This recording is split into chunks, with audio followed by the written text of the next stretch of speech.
go into the second part of reincarnation, of what causes reincarnation. Why do we reincarnate? And that's why karma is very much intricate with why we reincarnate. Now, we take on another material body because of a set of factors that equal a package deal. And those set of factors are our material desires. We desire things materially, and that takes us into, in order to get that, we have to have a material body. I'll give you a really easy example of somebody who's a musician. Let's give that example. They're a musician, and they've built up, in this lifetime, they are so good at playing a guitar. But no musician is happy. They always want to be better. You know, like a real muso wants to be better, a real painter wants to be better, a real writer. They always want to be better than what they are. So that's a desire. They need another body. You know, when this one just wears out completely, they need another body to do that. You know, to take it, and they'll start their next lifetime with a suitcase. In the suitcase is desires from their past life. And so you'll see sometimes, this is not happening all the time, you'll see sometimes a little kid, especially now we've got YouTube, you can YouTube it, you'll see a little kid, and they might be 3 or 4 years old. They are the most amazing composers and musicians, and they're 3 or 4. That's in their suitcase, coming from their past life, right?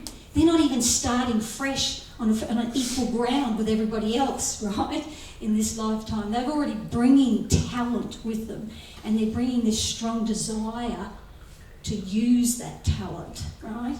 So that's one of the reasons why you reincarnate. I mean, these all go together. The other is material attachments, when we're very attached to having a material body. Well, okay, you'll get another material body then. It's attachments, right? And the other is your good and your bad karma.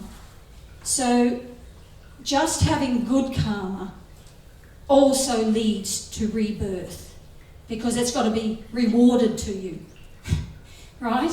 So good karma is just as binding as bad karma. It's just that bad karma's not nice and good karma's fun, but they're actually both binding in this material world. So you put those 3 things together, and they are together, and that gives you your package for your next life.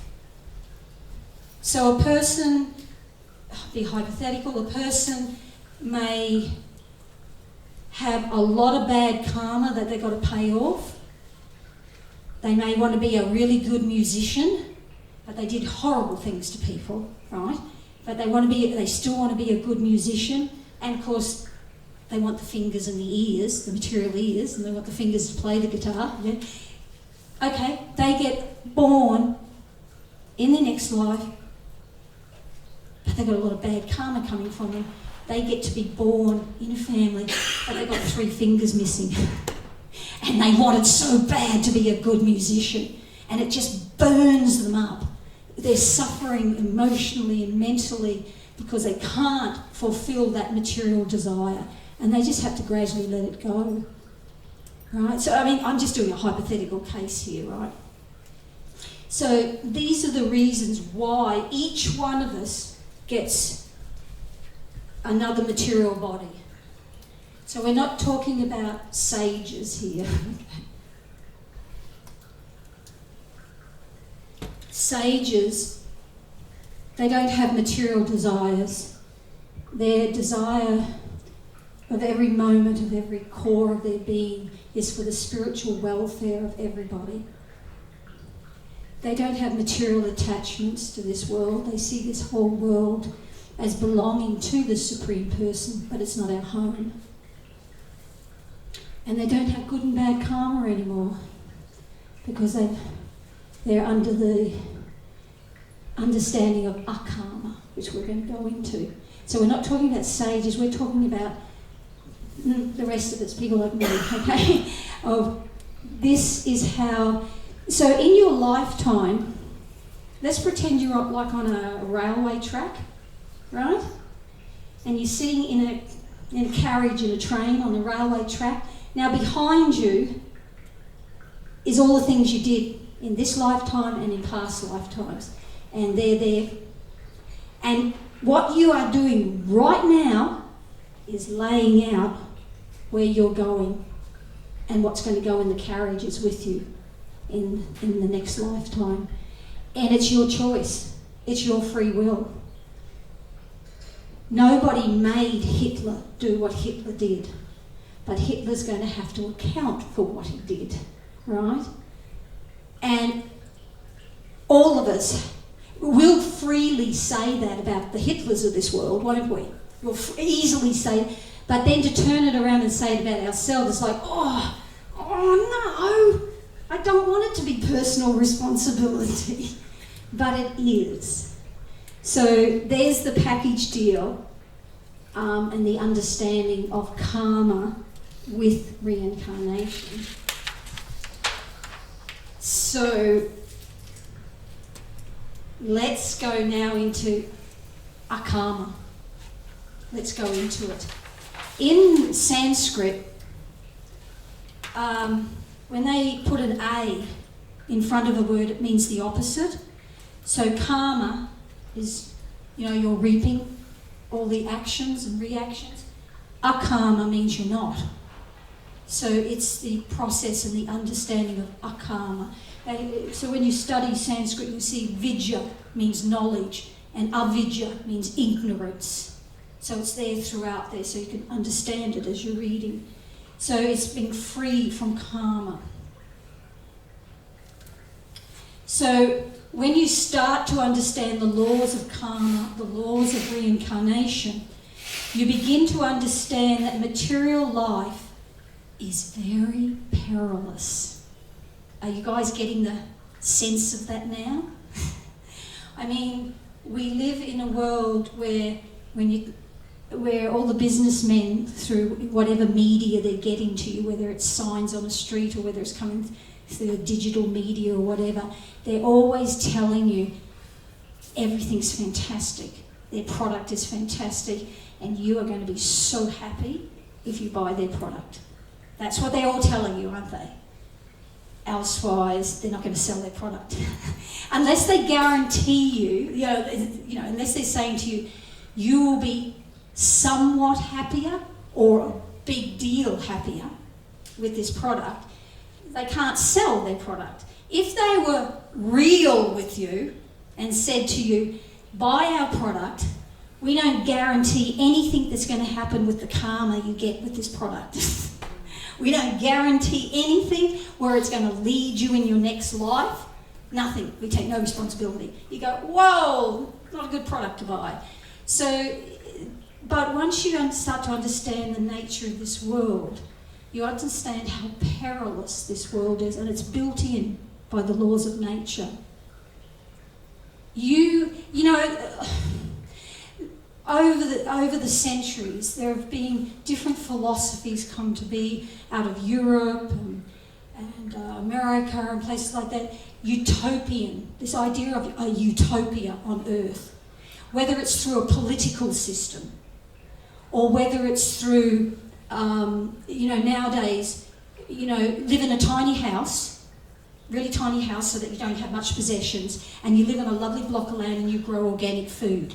It's an utopian idea that somehow or other you're going to live here and it's not going to be perilous.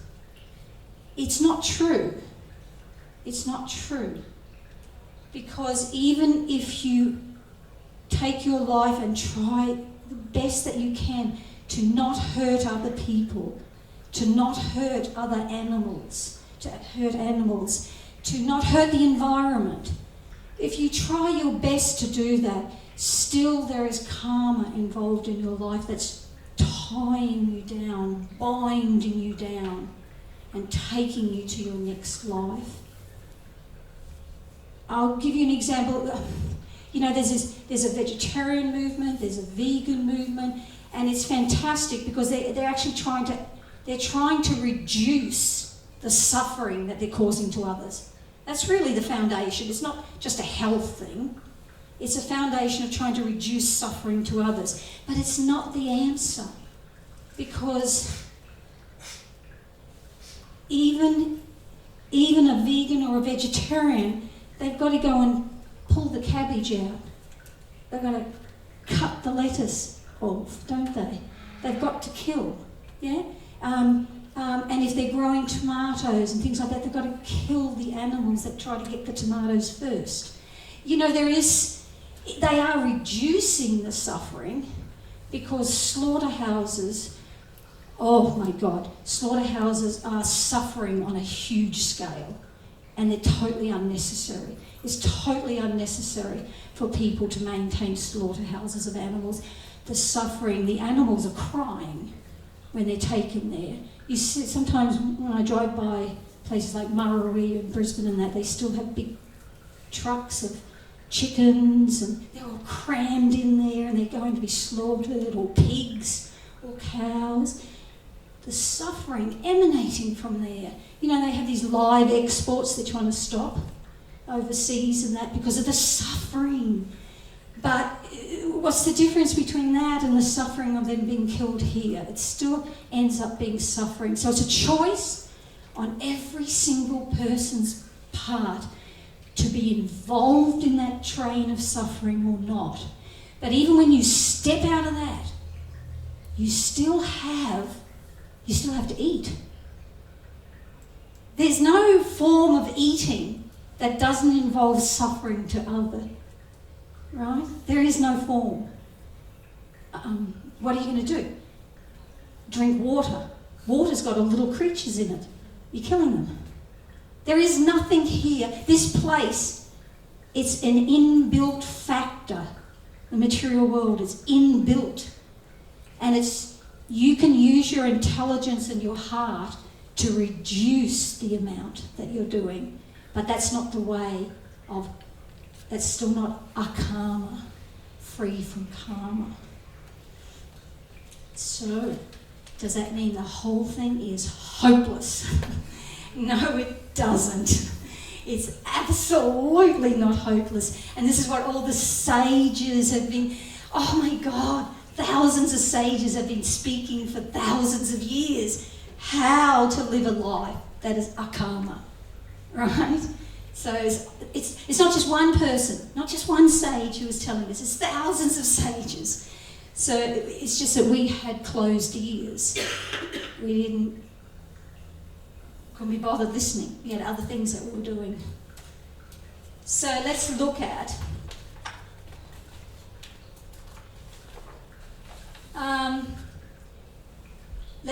the start of what is spoken in the Vedic yoga text of how to gradually, it's a gradual thing, a step-by-step live a life that becomes free from this entanglement.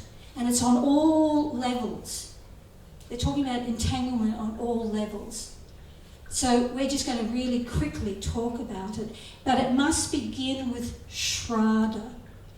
Shraddha means a certain amount, a little bit of faith or respect. So when a person has a little bit of faith or respect for scripture, they start to put their ears that way and go, well, how do I do this?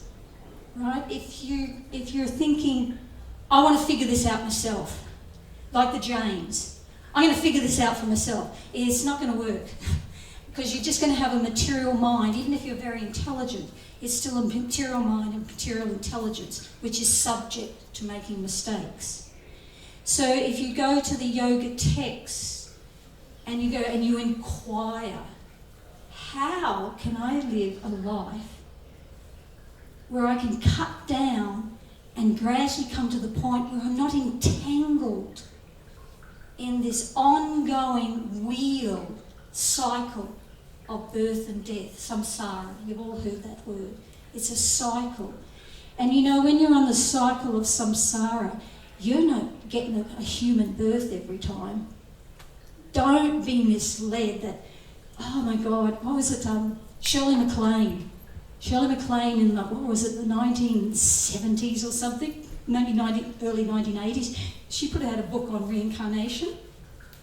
And it was basically coming from her speculation, because she thought, yeah, reincarnation makes sense, but she didn't go to the yoga scriptures and go, well, now explain it to me, what it is. She kind of put it all together herself and was speculating. And she speculated that you get on the wheel of samsara and you just keep going up. And each birth is just getting better and better. It's not true, because that doesn't take into account the laws of karma. So in a lifetime you can be to be born in Australia is actually really good karma. I have to tell you this, it's really good karma, because you live in a society that's really, I know politics, oh God, it's so boring, politics in Australia. I can't even listen to it, it's so boring. But it's basically stable. We don't have coups very often, do we? When was the last time that somebody got together with the army and they came and busted into, Canberra House and took over? So it doesn't happen that often in Australia, coups and things like that, like it does in other countries. So we have a relative peacefulness in Australia. We actually have a relatively good standard of living, even though we think it's quite difficult here. If you compare it to a lot of other countries, Western countries and Asian countries, we have a very good standard of living. We have Medicare, that if you really need it, you can go to hospital with Medicare. We really do have an opportunity to take some time out to question the deep subjects of life. So it's actually you can get born into a situation due to bad karma, and you have to work hard from the minute you're born to the minute you die, and you're sold into, there's over in India, there's places in India and that, where whole families get sold into, they have to work for somebody, and the whole family is sold into it, and they never ever pay off their debt. And then it's passed down to the next generation and the next generation. And those families never get out of debt to somebody. That doesn't happen over here. So you have an opportunity, so it's good karma here, to question things about what's written in Scripture. What are the sages talking about? So with Shraddha, that's the beginning. And it starts off really about hearing of the nature of the material world, which is what we were really discussing today. Just ignore what the businessmen are saying and really examine the nature of this world. The nature of this world is you don't know what's going to happen at any minute. It doesn't matter if you go and buy a lovely house and you decorate it with stuff from IKEA, which is going to fall apart in 10 years anyway. But it doesn't matter on any of these things. You actually don't know what's going to happen week by week. It may seem that it's all going along, and then bang, something happens. Because you don't know what your karma is and what the karma of the people that you live with, your family, your friends. Things go down. It's not as stable. The material world is not stable. I have friends over in the Big Island in Hawaii, and they had beautiful organic farms, and they had beautiful lifestyle there. It's all gone. It's all gone in a couple of days, and they have a river of lava taller than this room that's just completely taken everything. They can't even rebuild there. If you place floods or a fire comes through, you can rebuild. Once lava comes through, you can't even rebuild. They're finished. Everything that they had is finished. And now it's getting so bad over there that the government has stepped in and nobody's allowed back into their homes. It's too dangerous, to try and retrieve things. They were given half an hour or something to get out. Can you know how much possessions you can grab in half an hour and fill up in one car? You can't grab very much. And so they're wanting to get back in there before the looters get back in, or get back in there before the lava takes over. And the government's going, no, you can't do that because it's endangering all the people that are going to save you. It's endangering their lives. So things can happen at any time. So this world is not a stable place because it's completely entangled with the laws of karma. And you don't know what your karma is from your past life or this life even, right? So understanding this is the beginning. It's being honest. We don't like to be honest about that. That's the very first step. We don't like to be honest about the nature of this world.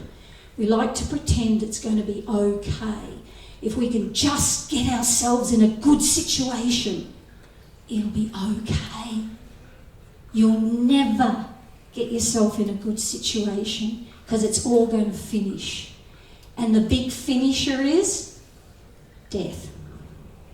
You can work your whole life, get a nice house, a nice organic garden, and bam, you have a heart attack while you're picking the tomatoes. It's this world, isn't it? And people go, that's not fair. You hear the neighbours, yeah, but they were such a nice person. How many times have you heard that on TV when somebody's interviewed and somebody's house burns down, but they were nice people? Yeah, it's true, they were nice people, but they had things coming from them that they had to pay off from the past. And maybe they weren't so nice in the past life, right? So the first thing is to really be honest about and examine the nature of this world. And then the second thing is to examine the nature of the soul. That's called Sankhya Yoga in the Bhagavad Gita. It's at the very beginning of the Bhagavad Gita. The examination of the nature of the soul. You start to separate yourself from the nature of this world and you look at the nature of the soul. And there's so much. People don't even want to do that. They'll pay lip service to examining the nature of the soul. And they'll want to make it all like fairyland. But you have to be honest in your examinations. So the nature of the soul is that we are eternal. One of the big misconceptions is that people think that they're God. When I say that out loud, you think that's silly, don't you? Would anybody actually think that they're God? Because they come to that going, oh, I'm the soul, I'm God. That's not who you are. You are the child of the Supreme Person. You are not all-powerful. So that's another whole thing to examine when you're examining the nature of the soul. Do it honestly and do it deeply. Because there's a lot of philosophies around that will tell you, you are God. So that's a whole nother subject there. And it's very easy to go up to somebody and say, they're saying, oh, I am God, I am everything, I am nothing. This is all the same kind of philosophies. And you say to them, no, when you drove here, did you stop at the red light? I go, of course. And you go, but you're God. Why did you have to stop at a red light? Is a red light more powerful than God? And then, no, the laws of nature are stronger and the laws of the land even are stronger. You're not God. You are the child of the Supreme Person. So these are examining, having some faith and then starting to examine them. And they lead you deeper, on a deeper platform. And then you start to hear about the nature and the glories and the activities of the Supreme Lord. This is a huge step, but it must be founded upon a good foundation. You know, there's no point thinking that you're going to be a kid and you're not going to go and do primary school, you're not going to do high school, you're going straight to uni. That's silly, isn't it? because you've got no foundations in there. So the foundation of gradually understanding and coming to this platform of a karma is step by step grounded in this knowledge and these realizations of who you are. And then you start to want to know about the Supreme Person. Because if you really start to have Shraddha, a little bit of faith that you're the child of God, doesn't every child want to know about their father? Every child does. So you just naturally start to go, well, I want to know about God. And I just don't want to know about something up in a cloud. I want to know more about him. So this is leading you deeper into the glories and the activities of the Supreme Lord. And this is something, when you go to the yoga texts, the yoga scriptures, they really expose you deeply into the activities of the Supreme Lord. When you look at texts like the Bible or the Quran or the other texts like that, they really don't give you any taste for the activities of the Supreme, other than he's got a booming voice and he tells you what to do. So you know he exists and he's very authoritative, but it's very difficult to give your heart, which is what Lord Jesus is telling us to do, to give our heart to the Supreme Person, as he has done. It's very hard to do that if God's a booming voice who tells you what to do. It's like kind of like the headmaster at school. When I went to primary school, we had a headmaster. I don't know what they're like nowadays, but the headmaster was very authoritative. And as a kid in school, you didn't try to make friends with the headmaster. It was like, boy, that was even out of the question, you know. You just, whenever the headmaster was around, you made sure you did the right thing, okay? So it's kind of like, if that's who you think God is, like a super headmaster, it's like, oh God, I just got to make sure I'm doing the right thing if he looks at me. But then you go, oh, but when you read about Jesus and you read about lots of saintly people, that's not what they're like. They actually have these loving relationships. So it's a bit like, you know, your headmaster at school. Guess what? When he goes home after work, his wife's there. And she goes, John, get in here. Get the dishes done. God, I'm so tired. You know, she's bossing him around, yeah? So, because she has a totally different relationship with him, doesn't she? He's not the headmaster to her. So it comes down to relationships. So if we just stay there with having this perceived relationship that God is like the ultimate headmaster, it will not satisfy our hearts. And we'll start looking for that here in the material world and then take birth again and again and again and again. But when you start to hear about the activities of the Supreme Person, how deep his love is for us and how deep our love is for him, oh, it opens up a whole nother world.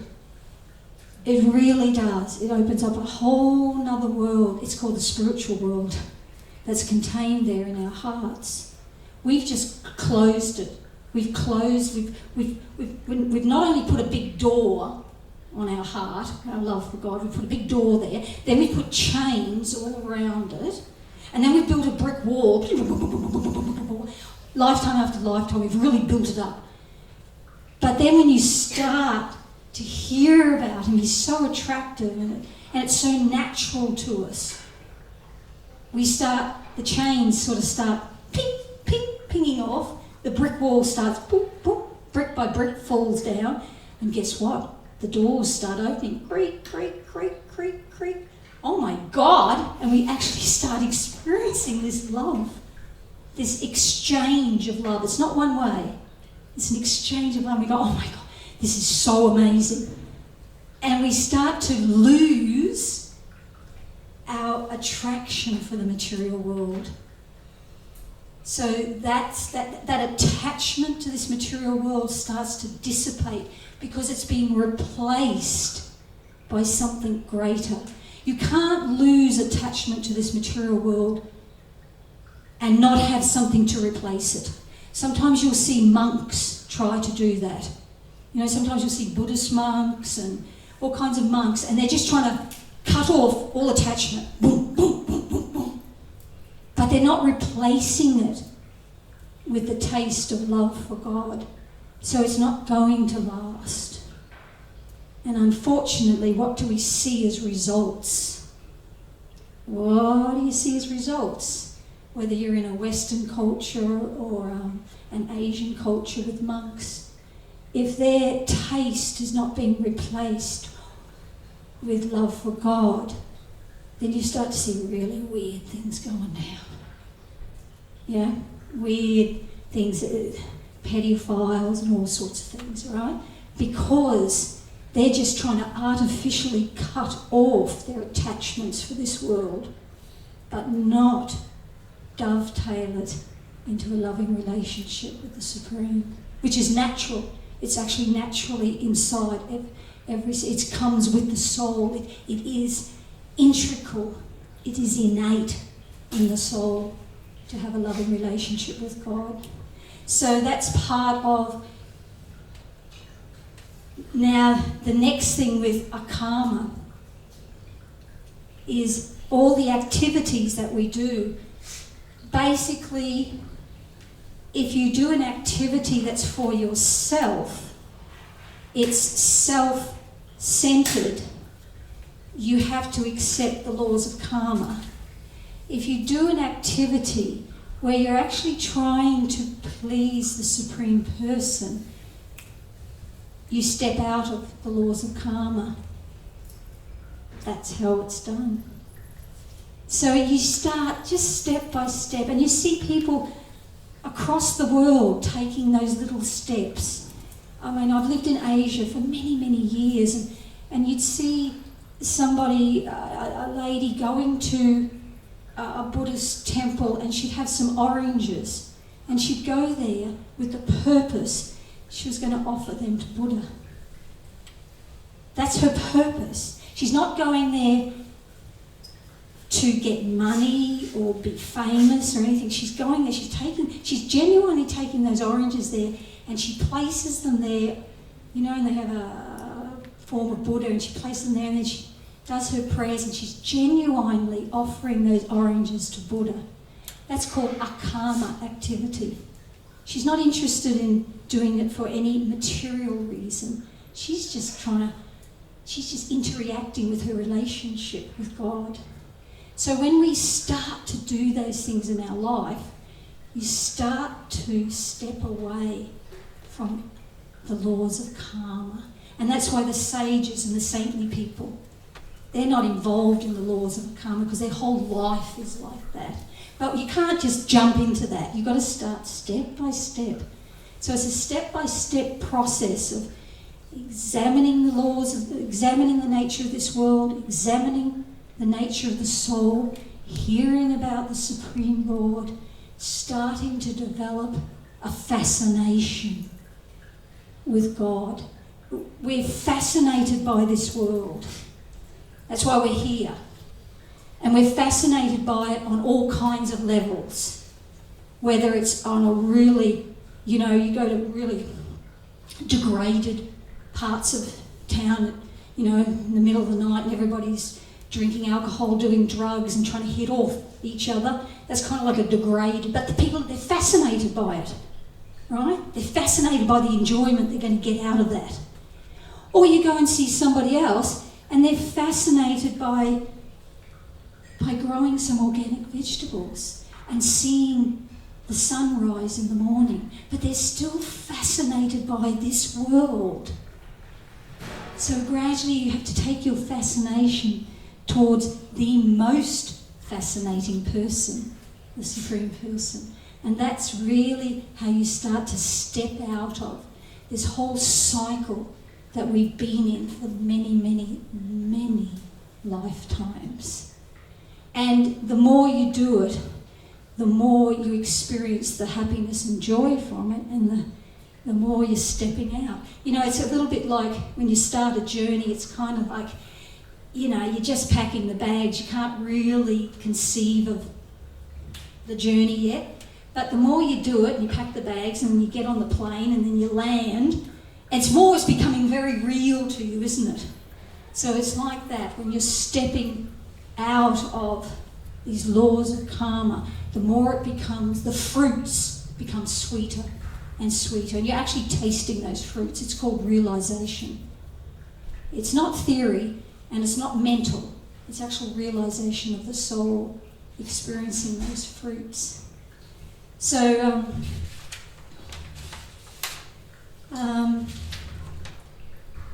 there was in the Srimad Bhagavatam, which is a yoga text, this beautiful quote I'll take out from the Srimad Bhagavatam, first canto. It says, "Only by making such inquiries in this world can one become successful and perfectly cognizant. For such activities invoke transcendental love for the Supreme Lord and guarantees cent% immunity from the dreadful repetition of birth and death." That one verse from the Srimad Bhagavatam, it's got so much there for a person to... So it's making inquiries about this world, making inquiries about who you really are, and then hearing about this transcendental love of the Supreme Lord. It gets us out of the dreadful repetition of birth and death. One verse. Imagine the whole books. Actually, the Srimad Bhagavatam has 18,000 verses. That's one. So, when I first started this class, I was talking about that song that Rem produced in 1993 about the nature of this world, how everybody hurts. Everybody cries, everybody hurts sometimes.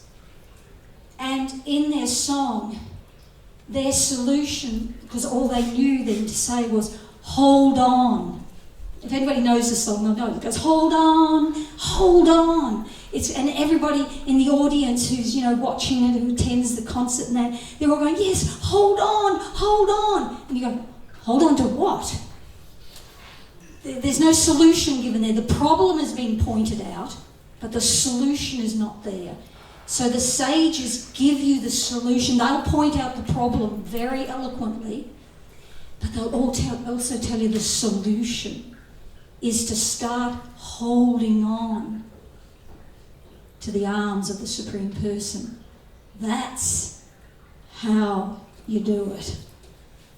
In Rem's song, the whole audience kind of hold on to each other because they know the person next to them has suffered. And they think, oh, somebody who's suffered, they understand my suffering, we'll hold on together. It's not a solution, is it? So I'll just end off with, oh God, this is probably so wacky for you guys. I'm going to end off with a little story, a little thing.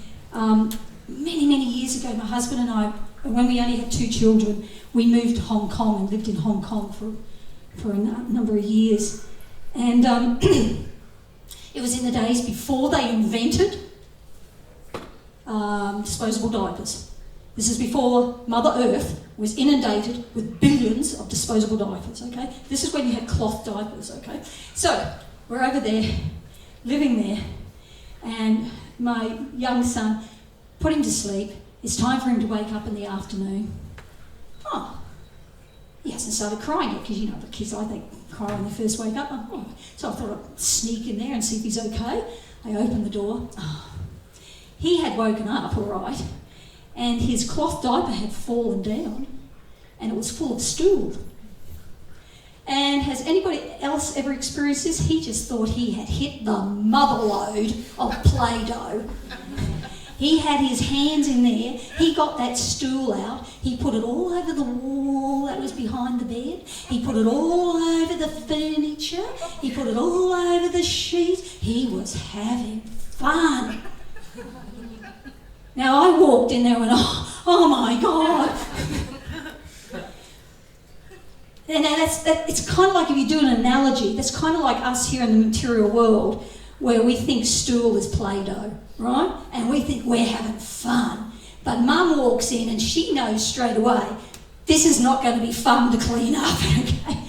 And so I knew what I had to do was, I had to get clean water. I had to get the best quality soap I had. And I had to clean everything down with soap and water to get this back into shape, right? So the sages tell us we need clean water and the best quality soap with the most purest essential oils in it to clean away all this crap in our lives. All this karma, bad karma, good karma that we've surrounded ourselves with. And what that is that pure water and pure soap is hearing about the Supreme Person. So it's like an analogy, but it's real in the material world and it's real in a spiritual sense. So I would like to, before we have any questions and answers, I'd like to pass these out as we do have question and answer time, because I don't want to leave you guys just with hanging there. I've written down, here I'll pass it out. Oh, thank you very much. What I've written down is just one sheet per person, but there's tons there. People can take some if they want.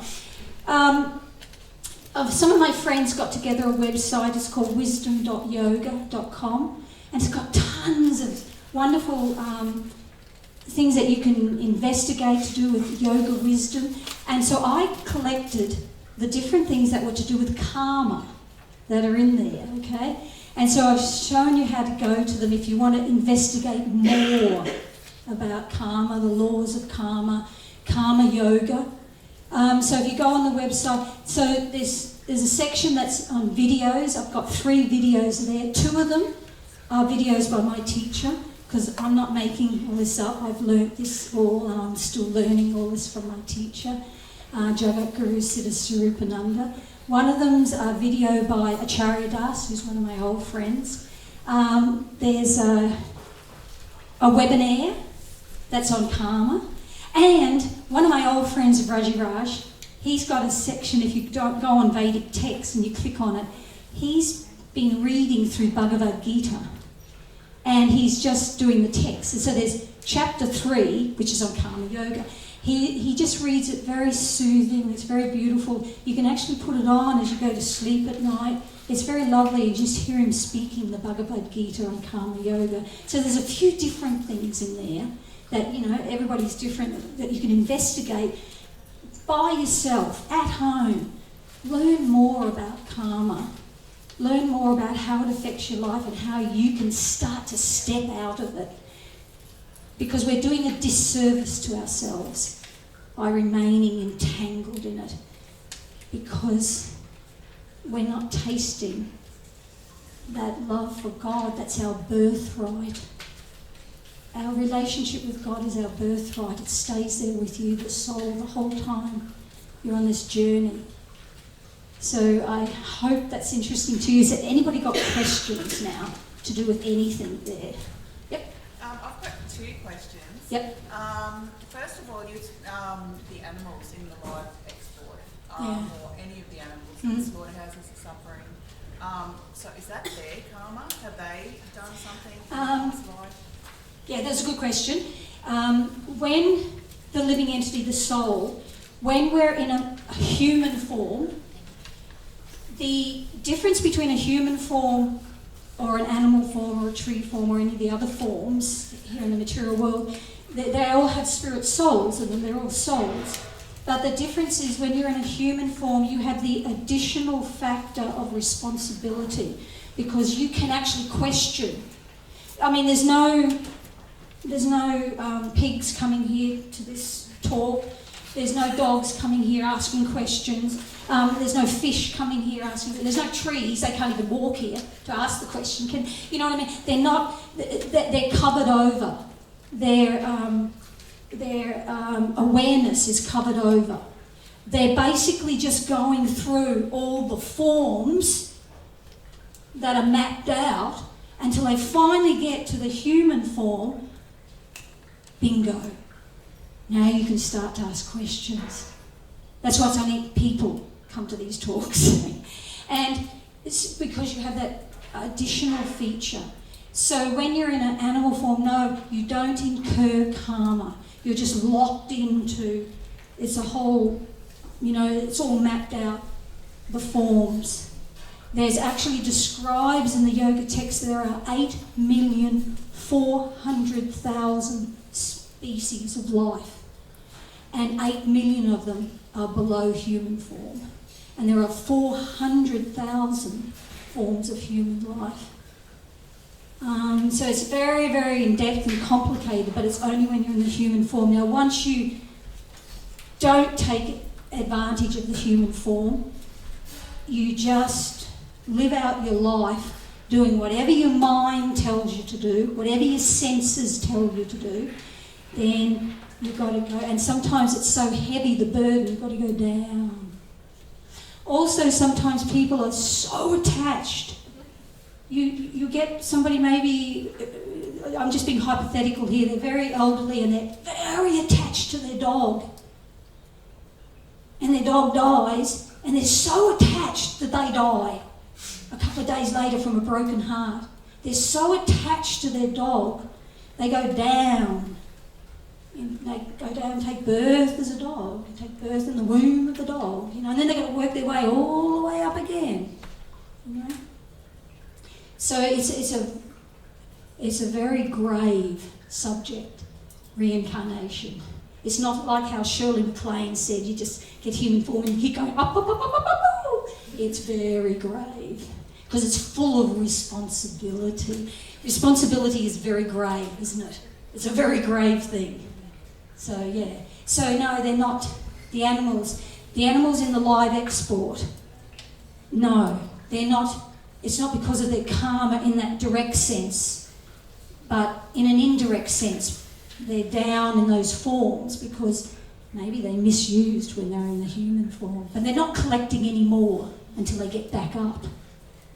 But everybody involved in that, from the people who put them on the boats, the farmer the guy in the office who's writing the registers out, everybody involved, to the degree that they're involved, they have to accept the reaction. It's very, very grave, yeah. What's your next question? And so my other question was, when you transcend this repetition of birth and death, then what happens? The way that you get off of the wheel of birth and death is by exactly what Jesus said. Just give your whole heart to God. Where do you go? You go to the spiritual world. Oh. And the spiritual world is not just some clouds sitting up there.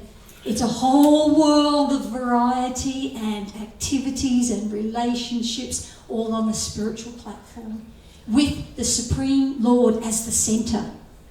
Sometimes you see little leaflets given out by some Christians, and they'll have heaven, and it'll be here on earth because they've got no information about what heaven's like, and so they'll have it looking like here on earth, and they'll have somebody sitting there drinking lemonade, and there's a lion sitting there. You guys ever seen those ones?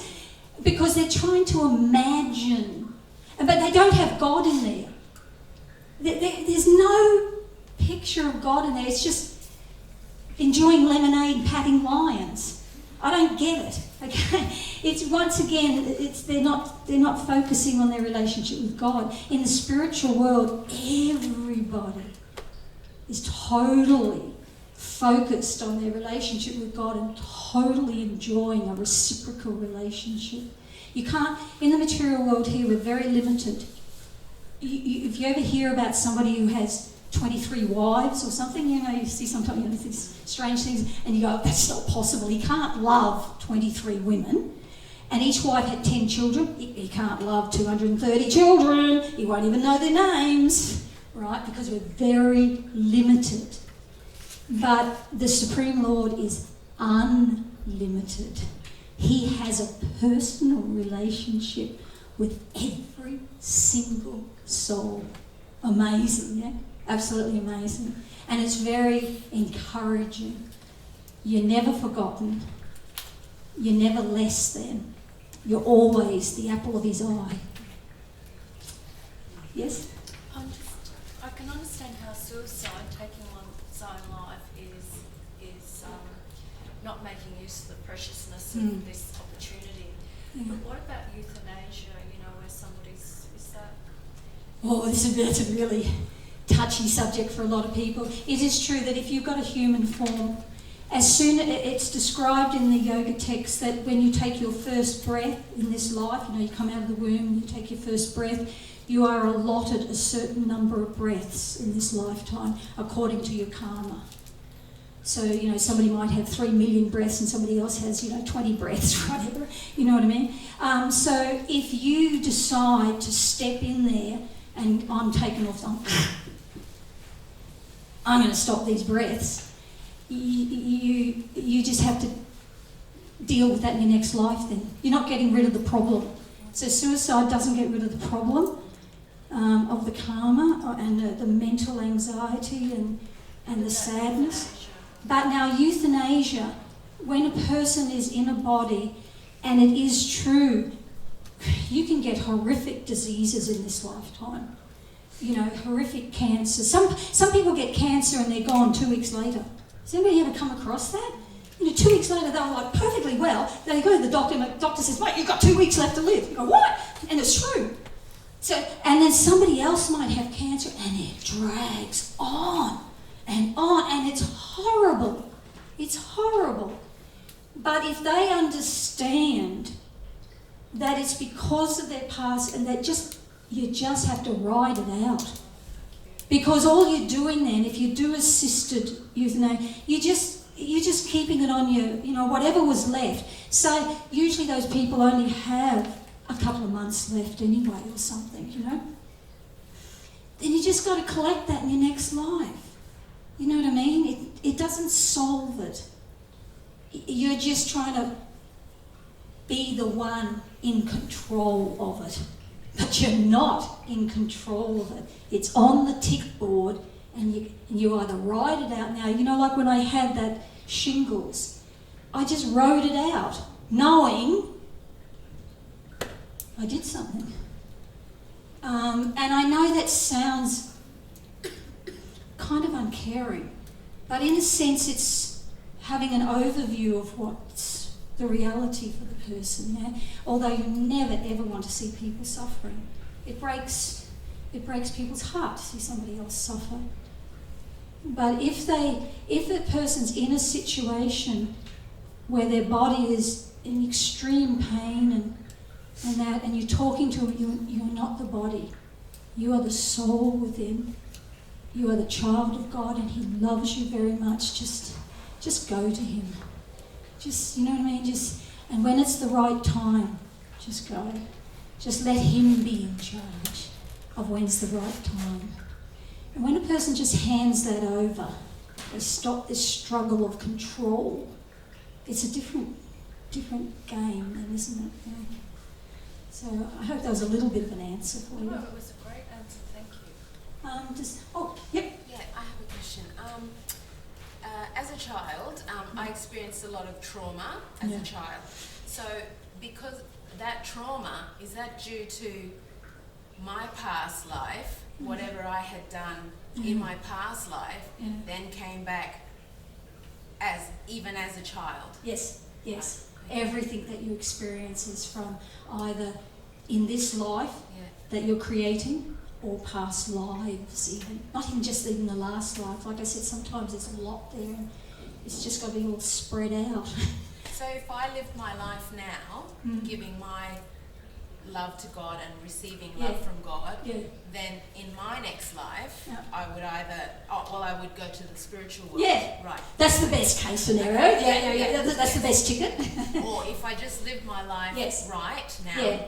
did good by people. Then you have a very pious next life. Next life, right? Yes, very pious next life where you have far less suffering happening to you, but still by the nature of this world there will still be suffering.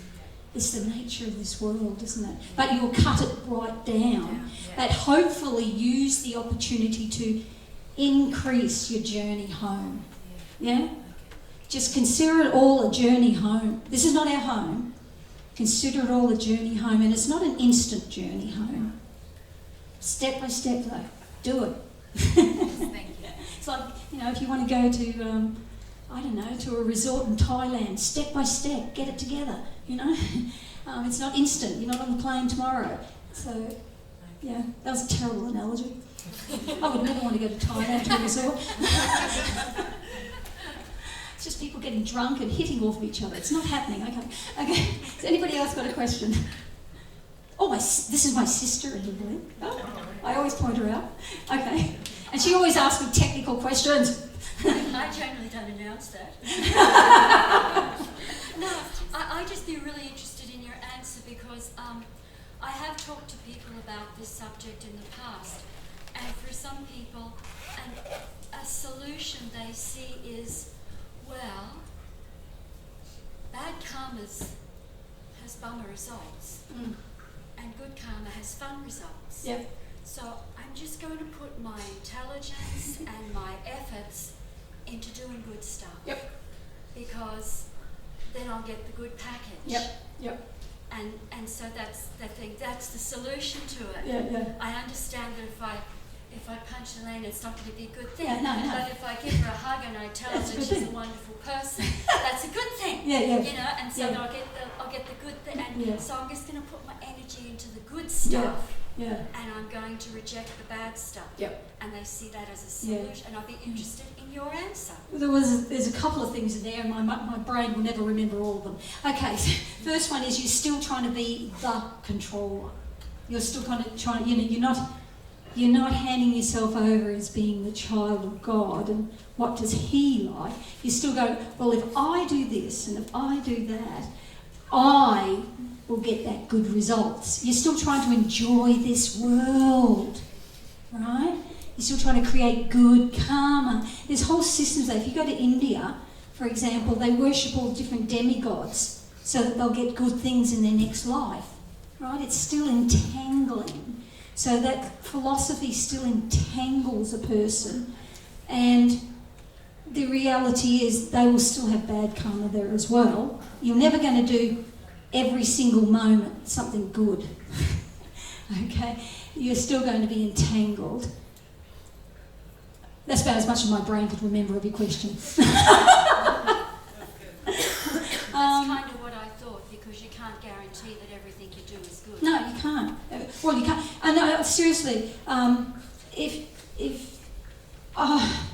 just very quickly, because it's nearly time to finish. I'll very quickly end off with, let's take eating. You know how I was talking to you before? You can take out of the really obvious things of don't eat slaughtered animals that were crying when their throats were slit. Okay, let's take that one off our plate. Okay, so yeah. So let's just go and do something that's really way more gentle.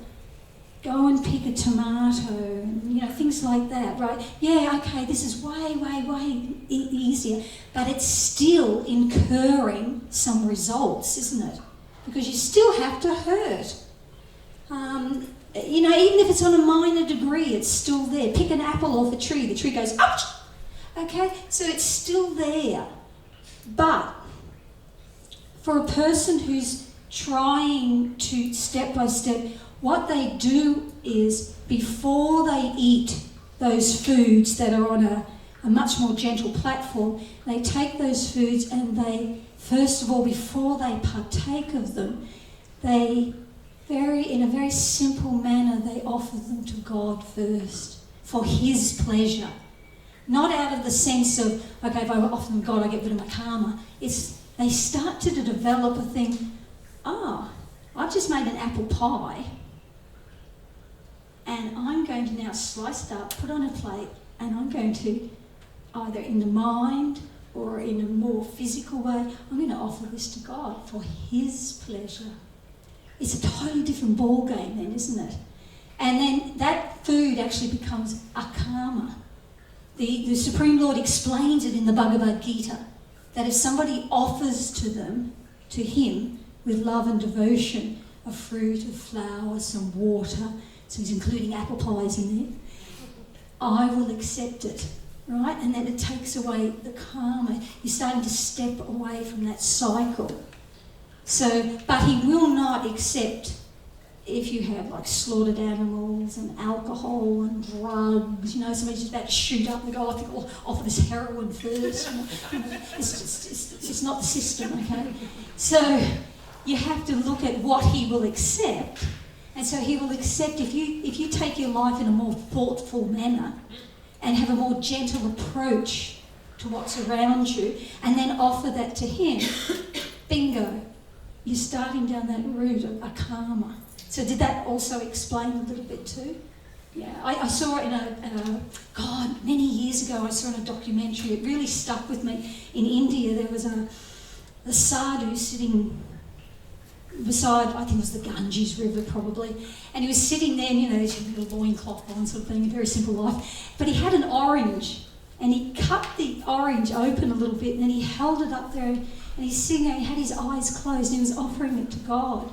That's simple. It was that simple, the offering, yeah? And then afterwards, he was sitting there, he had this big smile on his face because it was so pleasurable to offer it to God. You almost forget the pleasure of eating the orange because it was so pleasurable offering it to God. And then he pulled it apart and he had some of it, and he actually shared some of the orange with somebody else. And I thought, God, that's such a wonderful little activity. And that's something anybody can bring into their own lives, isn't it? And it's really very simple. You don't have to, sit on the Ganges with a loincloth on. You can just, next time you go to eat, just take a moment to share it with God. So is there any more questions? So I hope that was probably way more grave than what you thought you were coming to. But it's not a light subject, and I hope you took away with it something that will spur you on in your journey home to the spiritual world, home to your dear friend, the Supreme Lord. Thank you very much, everybody, for coming. Thank you.